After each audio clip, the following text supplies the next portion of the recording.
All right. Hello, everybody. Welcome to Bad slash Good Movie Friday.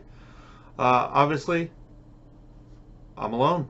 There's no Ty this week. He is on vacation, so I decided to say screw him and see some good movies on Bad Movie Friday. Not just one good movie, but three. You can see them back there. I thought this was going to look cool when I did it. Doesn't look nearly as cool as I wanted it to. But I saw a game night. I saw Black Panther and I saw Annihilation on Friday. So, triple feature of good-ish movies. So let's get into them. First one I saw was Game Night. Jason Bateman vehicle. Don't know who directed it, but if I had to guess, I would say it's probably the same guy who did Horrible Bosses or, in that kind of ilk of movie. Game Night was a good movie. It's very... I feel like if I showed you the trailer and then I asked you to sit down and write me Game Night, you probably could come up with 95% of what happens. Minor spoilers. It's basically the game, like the David Fincher movie, The Game, except funny.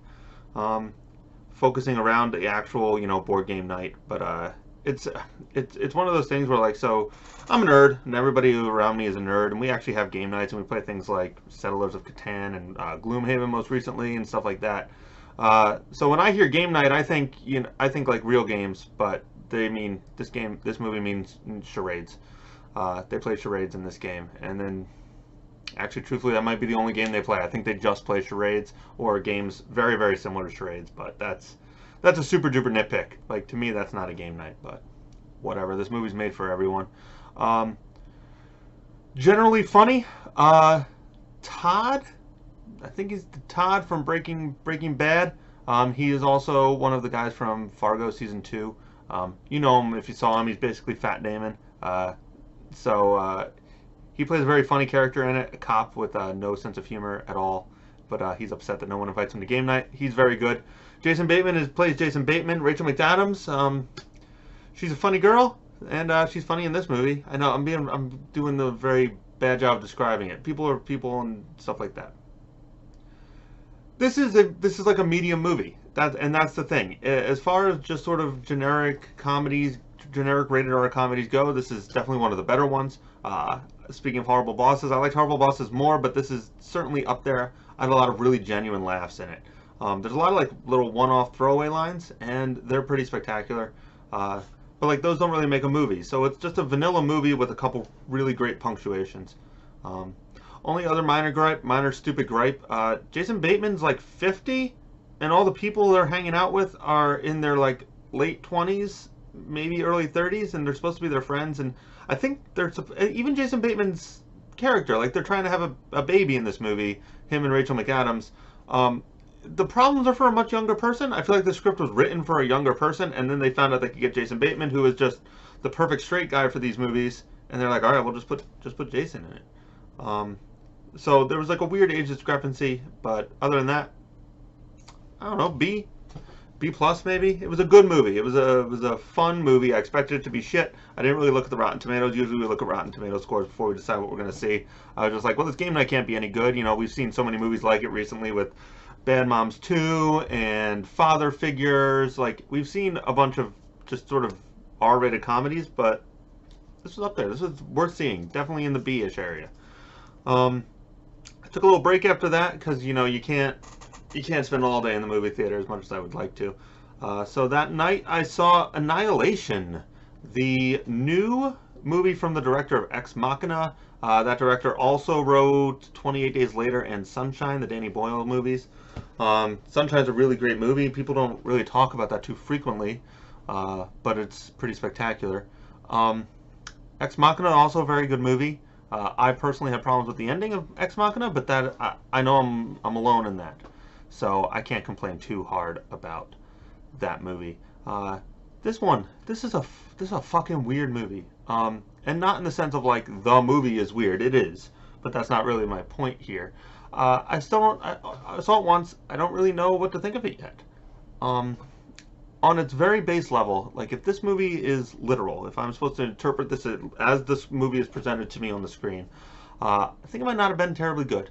It is very slowly paced, and that's not necessarily a problem I have.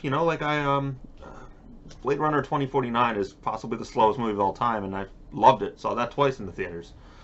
Um, this is very slowly paced, and the ending doesn't really...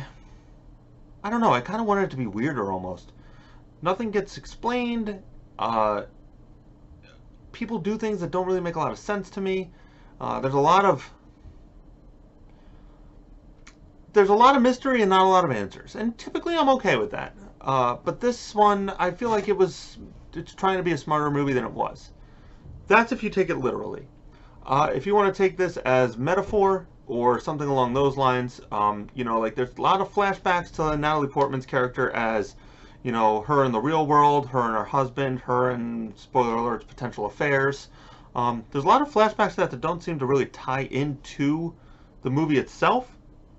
They want to make an emotional connection between characters outside of the Shimmer. The Shimmer is the thing that they're in, and inside the Shimmer. They want to make a big connection there. And I think they might theoretically do that. This movie warrants more than one viewing. For me personally, I think it's a better movie than I gave it credit for. A lot of people I respect thought it was pretty good. So, for this, I'm gonna leave this as an I don't know. It's either an A+ or a D. You got to figure out which one it is and let me know, because I'm lost. My roommate went with us. He did not have this problem. My friend Dan went with us. He did have the same problem. I found the movie to be very, very dark. Like, actually dark, not tonally dark. I struggled to see what was going on. I think part of that was the screen we saw it on. There was like some weird hazing. I think part of it was the way it was shot. They shot it so that you kind of feel a little ethereal or dreamlike. And you know, like all the sunlight's supposed to be blasting through the Shimmer, which is this giant, like, kind of oozy wall that's all over the place. So it's supposed to be a little hazy in there. I struggled at points to actually see what was going on. It was too dark, in my opinion. But I'm not going to hold that against the filmmaker yet, unless, you know, I get it, I put it on that 4K and it's still dark as shit. Then I'm going to have a problem. Hey, buddy. Last movie I saw, I was left Annihilation, went and saw Black Panther immediately afterwards. I know I'm a little behind on this one. Black Panther is a pretty good movie. This was the day of pretty good movies.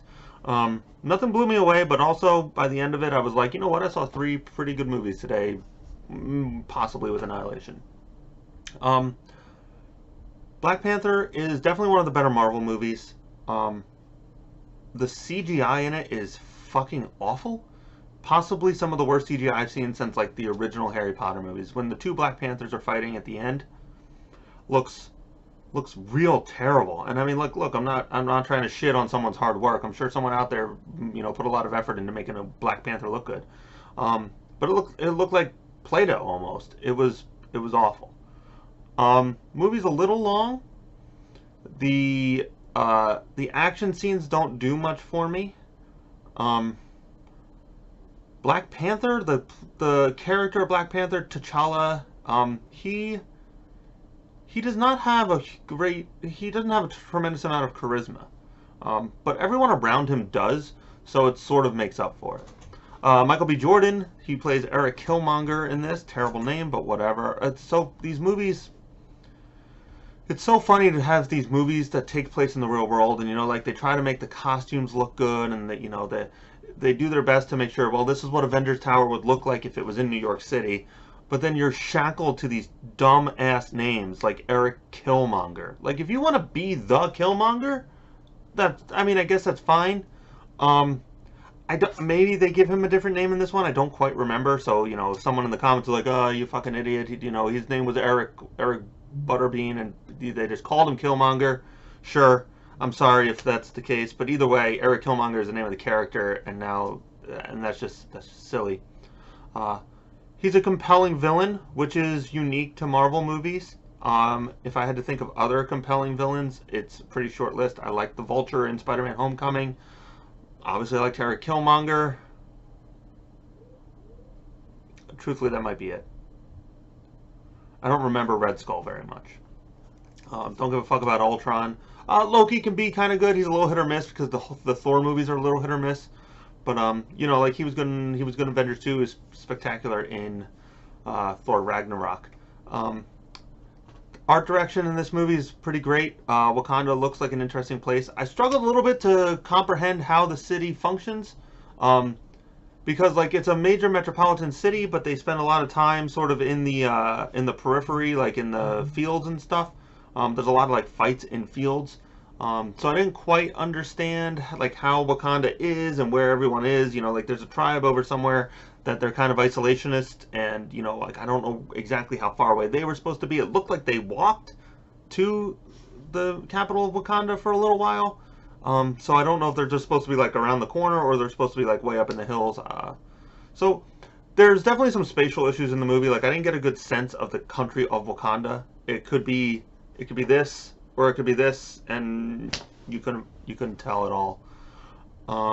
Martin Freeman's character, you know, this is an all African American movie, you know, pretty much like on the production end and on the obviously on the actual actors' ends. I don't know if they thought to themselves, we really just need a white person or what, but I thought Martin Freeman's character was primarily unnecessary, and then at the end they were just sort of like, well, we got to give something for Martin Freeman to do.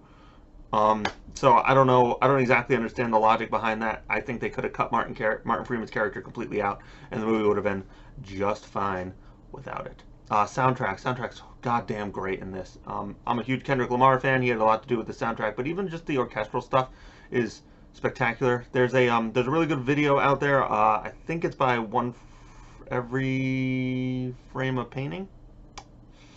Something like that. Possibly Lessons from a Screenplay, possibly The Nerd Writer. They're all sort of the same. Talking about how generic and boring the Marvel music is. That is not the case in this movie. The music is phenomenal. The great drums throughout. I'm going to listen to the soundtrack as I run tomorrow at the gym. It's going to be awesome.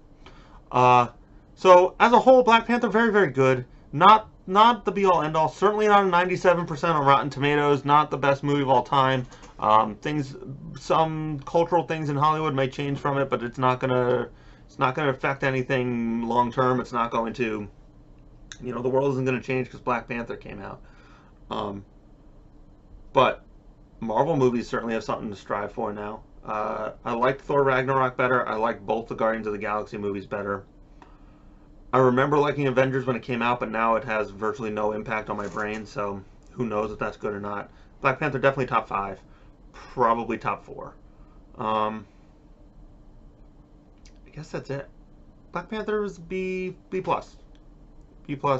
yeah. So, out of the 3 movies I saw, I would say probably Game Night is the one I'd be most excited to see again, just strictly on its merits.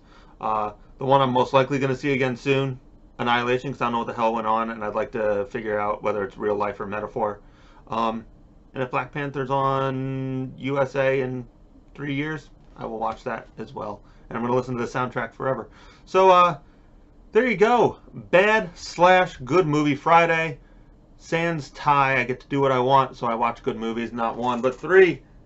I am Killer Greg. You can find me at KillerGreg17 on Twitter. You can find everything we do at idiotswithmics.com. Ty and I stream on Tuesdays, 1 to 5 on Twitch, www.twitch.com/idiotswithmics. WCWTF podcast is where you can find all of our shit on Twitter. We'll see you next week. I don't know what we're going to see next week. Ty's back from vacation starting tomorrow, so we'll figure that out. Check in next week. Oh, I got to come up with some sort of insult so Ty, it's like Ty does. Darn it. I don't have a good outro. I don't have a good outro for this. Have a bad day. That's my Ty impression. It's pretty good, huh? A+ on the Ty impression. Have a good week.